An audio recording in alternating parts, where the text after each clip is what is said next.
Let's share some stories and create some memories, you know? Peace. So join us by visiting theurbannerdcon.net for ticket and vendor information. This will be the premier blurred event in the universe. theurbannerdcon.net. Our heroes, our villains, our stories, everyone's con. See you there. From novice to aficionado, find yourself here. High quality cigars plus personal customer service with Slow Burn. Visit our website, www.slowburnwaco.com. Slow Burn is Waco's only mobile cigar lounge featuring a meticulous, curated collection of premium cigars. It's more than a mobile lounge. It's an environment and an experience rich in history, luxury, and personality. An elegant extension of any celebration occasion. It's the perfect escape and meeting place, a space where you can relax or enjoy a shared passion. Have Slow Burn plan your next big event, or before you are planning to celebrate your win over your athletic rival, you can shop our collections at www.slowburnwaco.com. But if they want to tab, I'ma do the dab, yeah. One bite of 100% Angus beef ballpark frank, and you'll say,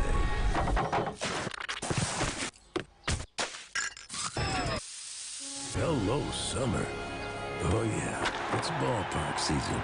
Q Time is a classic Atlanta soul food restaurant located in the historic West End. Q Time Soul Food is a family business started by Fred and Christine Crenshaw. Come on in, relax, and sink your chops into our tantalizing, mouth-watering, distinctive soul food with a twist, the Q Time way. 1120 Ralph David Abernathy Boulevard, or call your order in at 404-758-2881. Do you miss your mama's cooking? Then come on down to Q Time, an Urban Passport member. It's never too early to plant the seed, to share the tradition, and instill a sense of pride in your HBCU with your little ones. HBCU Pride and Joy Children's Boutique helps you share your school spirit with a wide selection of adorable kids' apparel and accessories officially licensed from your favorite HBCU. Visit hbcupridejoy.com and follow us on all social media at HBCU Pride Joy on Facebook and Twitter. Press the analytic data with your hip-hop. If you know them like I know them, they gon' tell you if your team, if they want a lot, and who the ball. So listen to Professor, yes sir, and pay attention, cause he gon' teach a lesson. This is Dr. Cavil with Inside HBCU Sports Lab with Mike Washington, Charles Bishop. Mike is out on assignment, so we have the clinical professor, A.D. Drew, with our executive director being the guest is Mr. John Grant, and that's the executive director of the MEAC Swag Challenge and the Celebration Bowl. You all just had your kickoff for the MEAC Swag Challenge, which will feature this year a great matchup, in my opinion, with Howard University of the MEAC and Alabama State of the SWAC. Coach was there. You had the band directors. I like that addition. That was pretty nice. Tell us a little bit about how the event went for those that didn't get to be a part of the meeting or get to see some of the outtakes. I'm sure they've read about it a little bit, about some good quotes. We'll get into that. But generally speaking, how did everything? Well, thank you, first of all, for having me this afternoon. I mean, I feel honored to be among this distinguished group of academicians and scholars. There it is.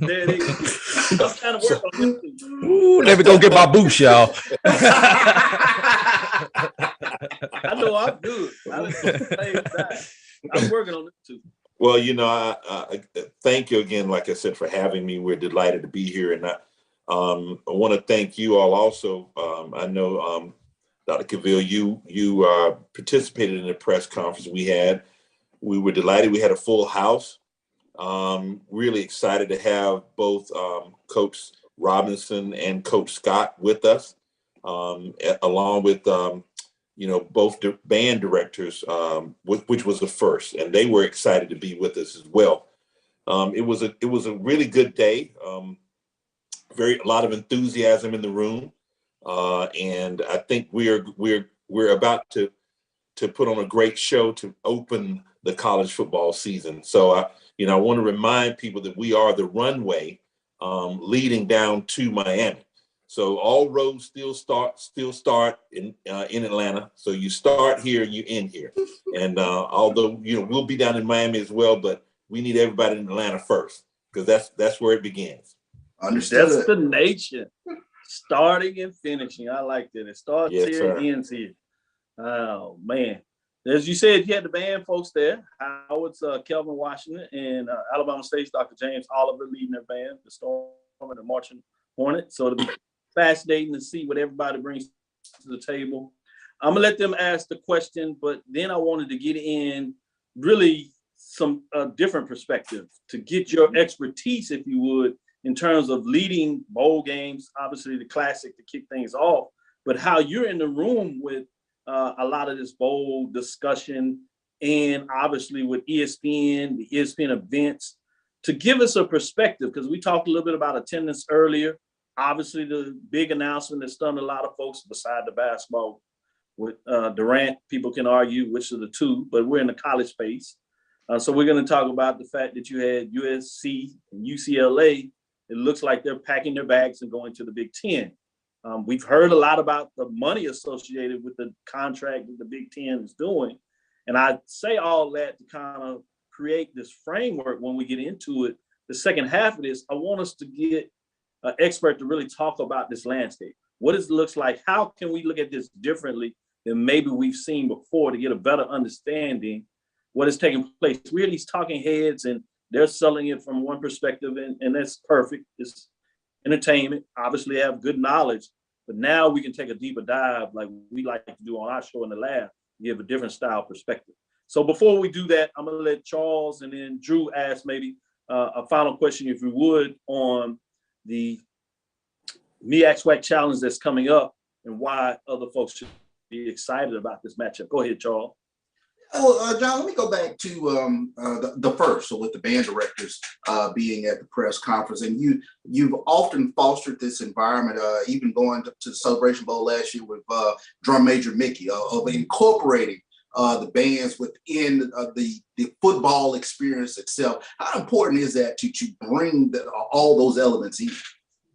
Well, Charles, that's a great question. And, as we believe, and I think we all can agree, that the experience around HBCUs, you can look at it like a three-legged stool. And that stool is, the first part of it is sports. If you're looking at football and tailgating and the socialization that occurs around that, is a very interesting part of the experience. The second leg of that stool is going to be music, and that centers around clearly the bands and the role that they play in the HBCU space, as well as providing the energy and the excitement at the games. And then the third leg of that stool are the Greek organizations, because they provide the social climate on campuses and universities, as well as a tone of service and engagement and the leadership that comes out of that. So that three-legged stool is an important aspect that we believe, without question, that we have an obligation to not only foster and incorporate, but also utilize the platform that we have with national television to educate people about the value that all of those three elements bring to what HBCUs do in supporting the academic missions and fostering a place of that's welcoming and that is culturally inviting for us, in that space. So we think it's important, and that's why we move forward in making sure we included the band directors in this year's press conference. Sure thing. Appreciate that. Great point there. Before I swing it to you, AD Drew, is talking about that HBCU sports culture and the sporting HBCU diaspora, as I like to call the whole thing. You have Wiley College, the new member of the Gulf Coast Athletic Conference, today announced that, quote, "We are excited to announce highly anticipated return of the Wiley College Marching Band, last active in the 1970s. The prime objective of Wiley College Band are to enhance students' musical skills and curate a unique experience that we know today as the HBCU band culture, end quote.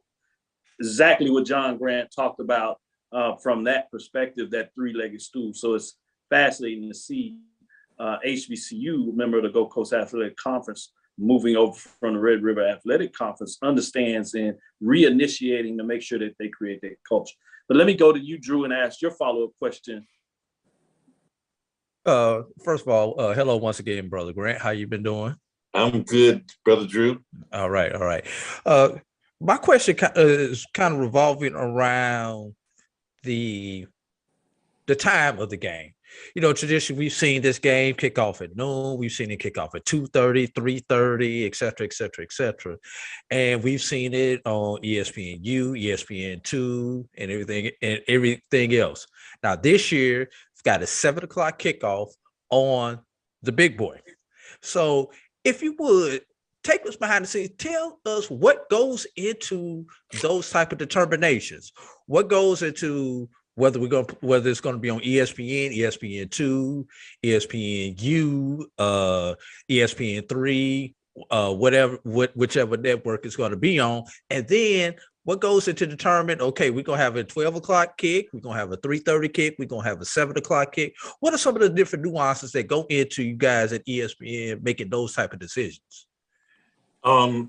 Everything is driven around programming, what contractual obligations you have, and in terms of other sporting commitments, whether it's Major League Baseball, because we're in baseball season now. You're looking at, in our case, we're in the tennis season because you got Wimbledon taking place today. And during the Labor Day weekend, you got the US Open taking place. And we have extensive contracts with those entities.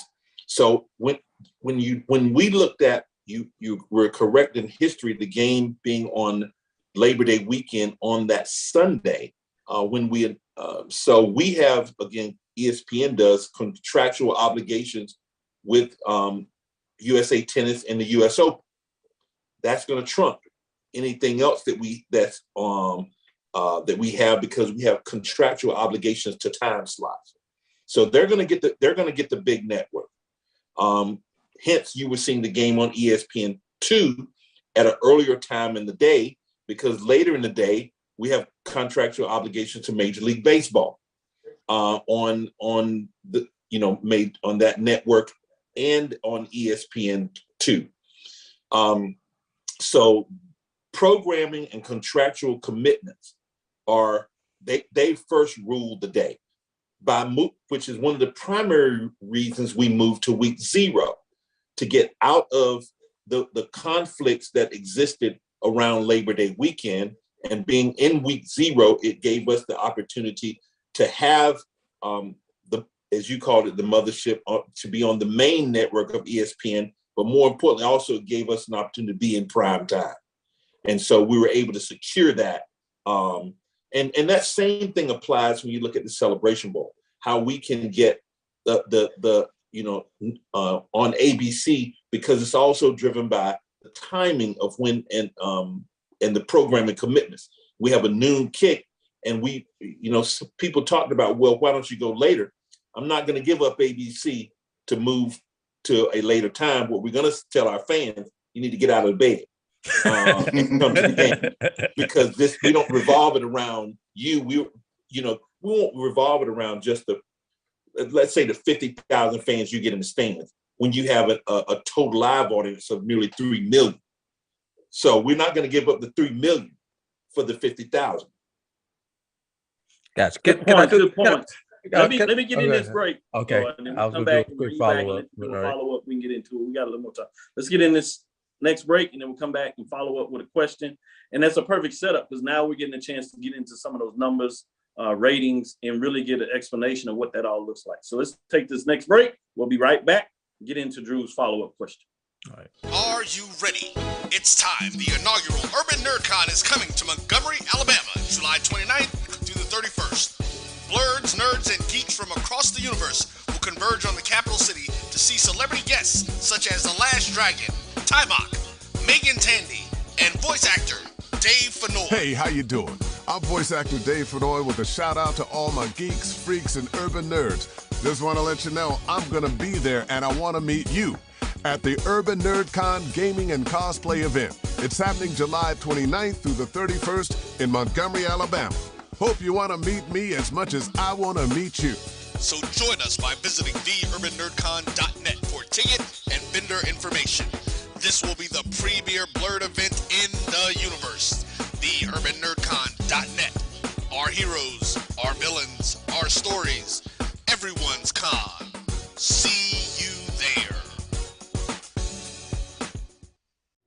Now, you can live in Texas and not have a good red meat blend. Texas Cowboy Dust is designed for steak and other red meats. It's out to be my most popular spice blend, made with onions, peppers, ground mushrooms, pink salt, and other spices. Texas Cowboy Dust also goes great with chicken, pork, vegetables, and adds a restaurant quality sheen to gravies and sauces.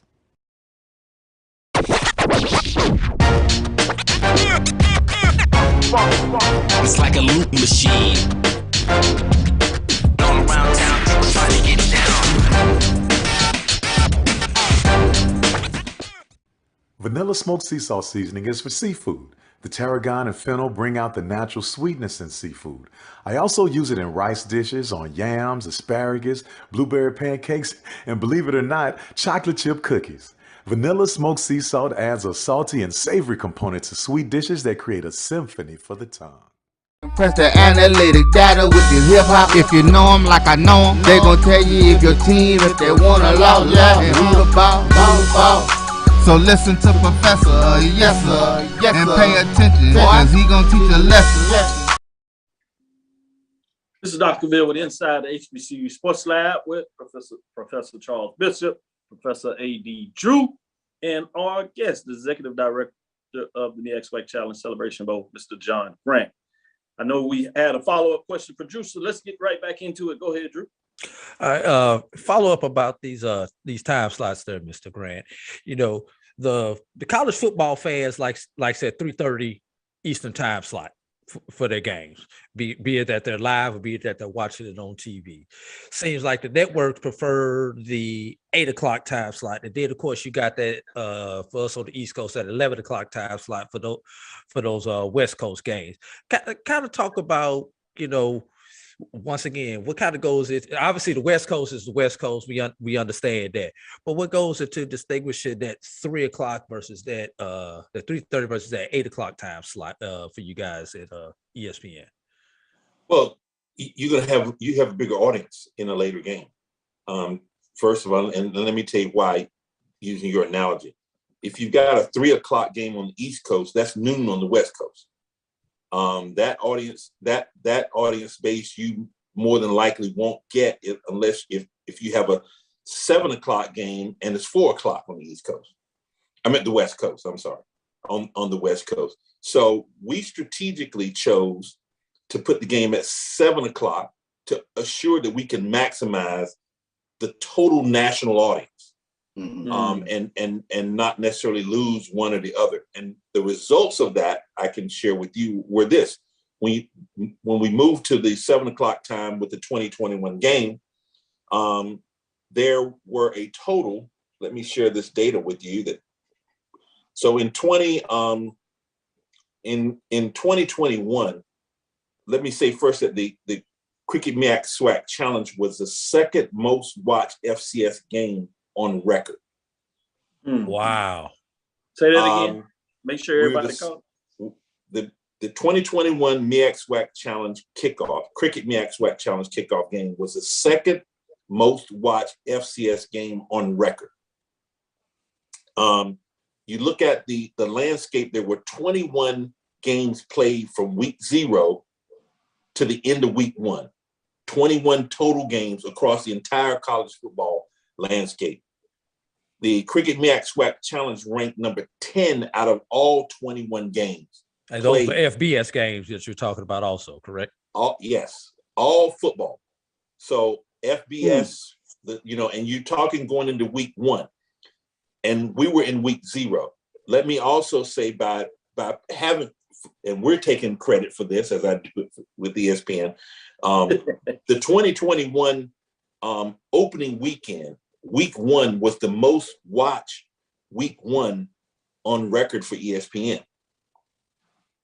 And we believe because we provided a, I call it a relay effect by beefing up week 0 with the, as ESPN did, with the kickoff game, with College Game Day, with Good Morning America, with First Take, that were all built around the Cricket MEAC SWAC Challenge weekend. It gave a running start into week 1, which drew those numbers up, pushed them up significantly.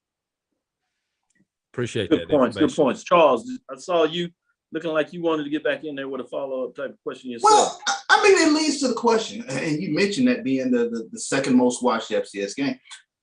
Do you see the tide turning in terms of the culture slowly transitioning, understanding the importance of television versus attendance? You know, we get kind of fixated and fascinated with attendance numbers, but that is a significant statement that you made in terms of the eyeballs that are watching HBCU games. Well, let's talk about the college football landscape in, period. We're actually behind. This conversation that you are referencing, Charles, which is an excellent question. The Power Fives and other and the Group of Five institutions at the FBS level have understood this many years ago. And the news that you saw today or this year that we've seen with all the massive alignment with Oklahoma and Texas leaving, the Big 12, with today the announcement of UCLA and USC announcing that they're going to leave, the Pac-12 to go to the Big 10. Those are all money-driven decisions. And that money-driven decision is driven by television revenue. No one's talking about what's happening in the stands, that we get 100,000 people. Okay, that's fine. But when you got a game and the audience is 5 million, right, a stadium has a finite number. It's a finite capacity, no matter what the size of it is. So getting to answer your question, the answer to that is yes. And I can tell you because in 2015, we came over to ESPN and launched the Celebration Bowl. ESPN was televising 32 HBCU events, 32. This year, we're going to carry over 150 on linear and digital. 32 to 150 from 2015 to 2022. That also includes 500%. That also, and you're correct, but that also includes, which we did not have before, that deals with the SIAC and the CIAA, who were not included in that in 2015. So since 2015, with the launch of the Celebration Bowl and what we've been doing, working with the conferences, with both commissioners in the MEAC and the SWAC, which is where it started, expanding now because of the success of the Cricket MEAC SWAC Challenge being in Atlanta and the results I gave you earlier, and the Cricket Celebration Bowl in the bowl landscape. It gave ESPN the understanding that there was a market there. And so we were able to leverage with them the need to expand to include the other 2 conferences. And we've done that. So ESPN now has deals with all 4 HBCU conferences. Can you give us a little background, just coming off of that, questions about linear versus digital? How is it important to understand the landscape where things are going? Because a lot of folks are still old school. We still forcing folks that want the attendance, which, I won't not let it be mistaken. Attendance is important, but it's the aggregate of this that I think is even more important. So you got folks still talking about linear, and now you have obviously the social media and the platform in terms of streaming components. Can you talk a little bit about understanding the importance and where the marketplace is going in even the television business, as you just tried to explain in regards to attendance versus linear or television, but even separated from linear to now streaming.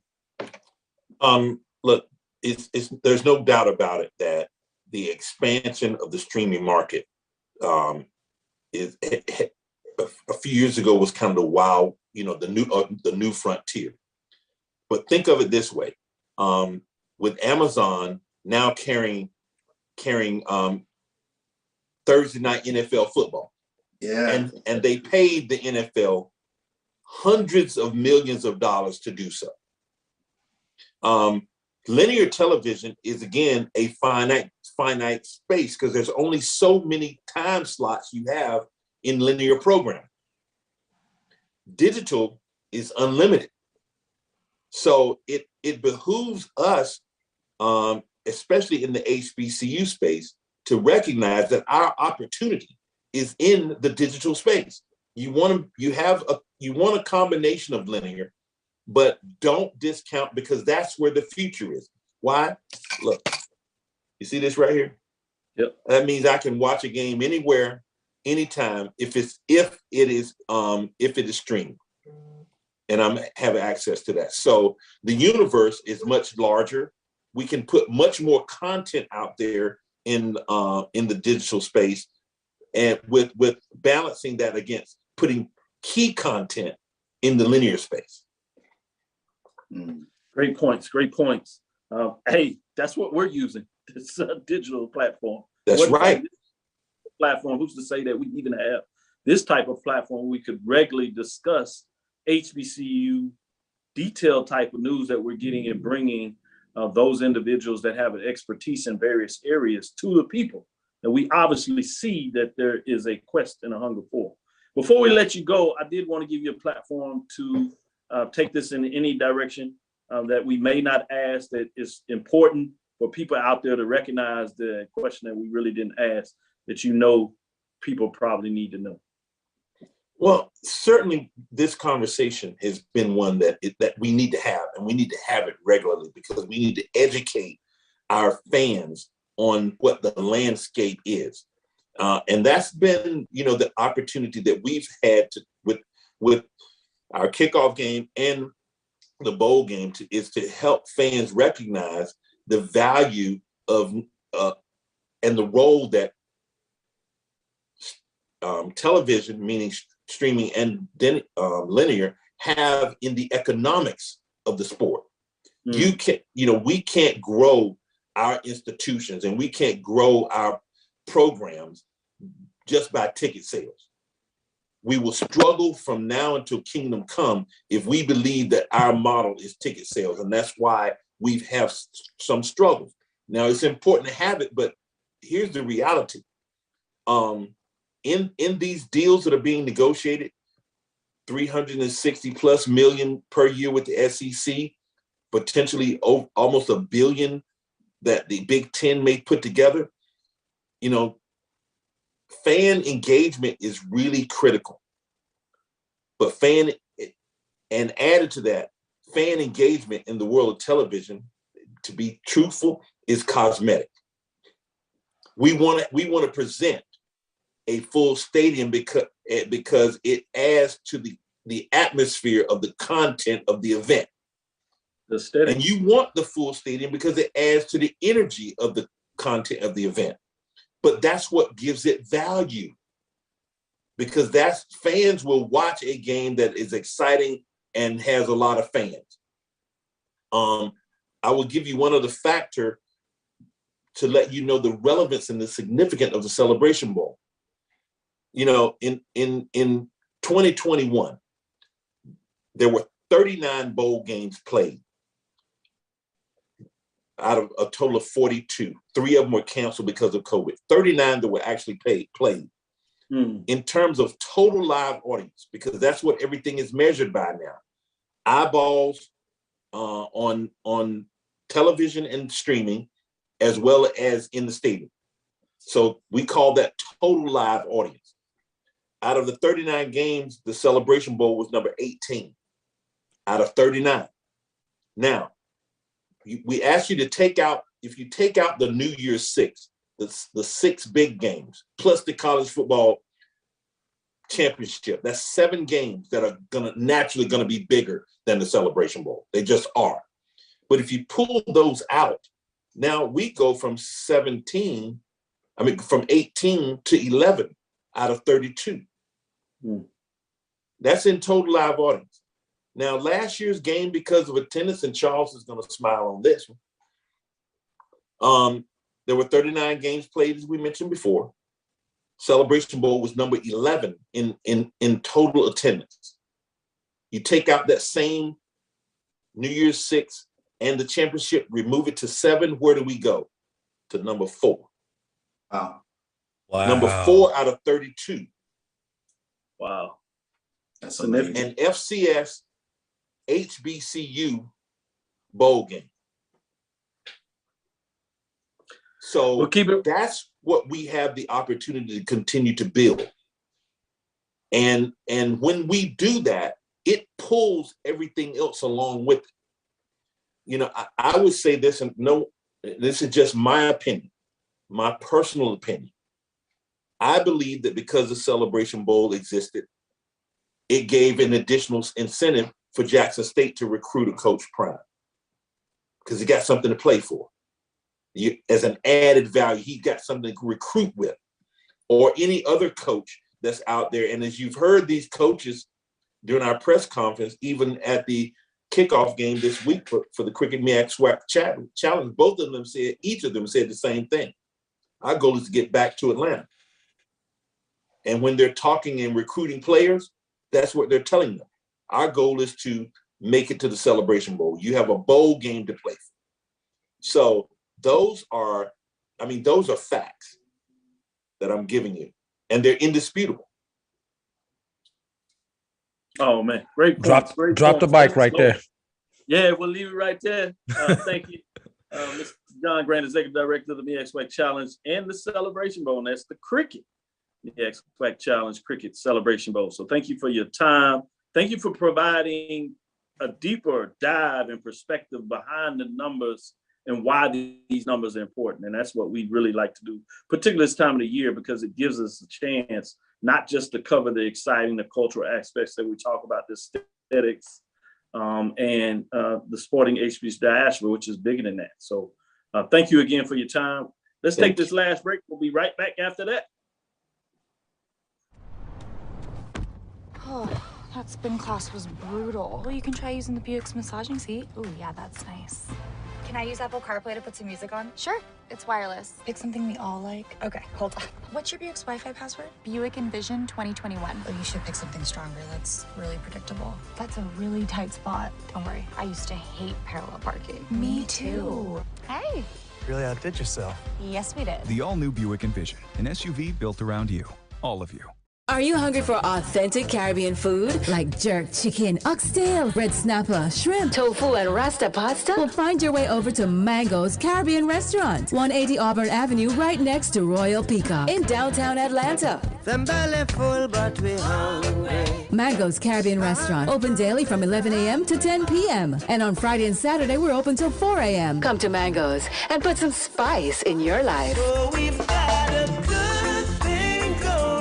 Mango's Caribbean Restaurant, 180 Auburn Avenue, right next to Royal Peacock in downtown Atlanta. For more info or directions, call 404-698-3992 or log on to mangoscaribbeanrestaurant.com. For instant coupons, text MANGOS to 313131. Tell your mama hungry, papa hungry, brother hungry. Mango's Caribbean Restaurant, authentic Caribbean cuisines. Open up the door, tell your mama hungry. From novice to aficionado, find yourself here. High quality cigars plus personal customer service.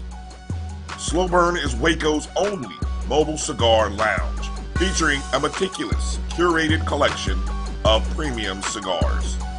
Visit our website, www.slowburnwaco.com.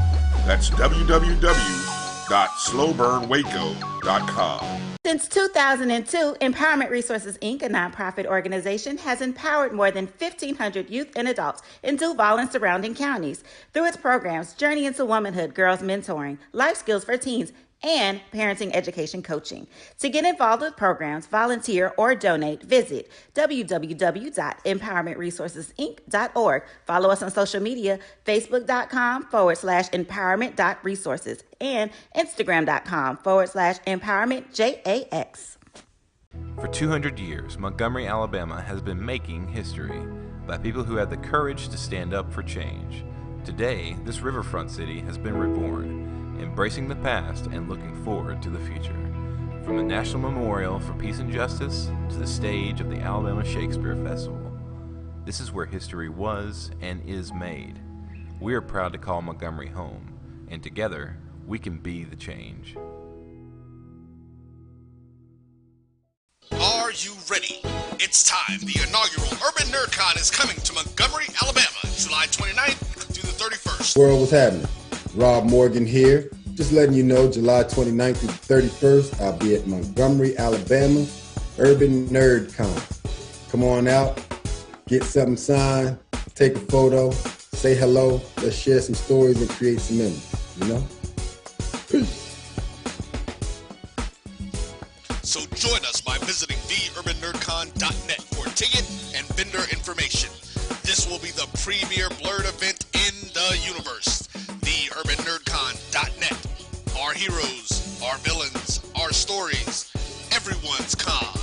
See you there. Press the analytic data with your hip hop. If you know them like I know them, they gon' tell you if your team, if they wanna loud, and who the ball.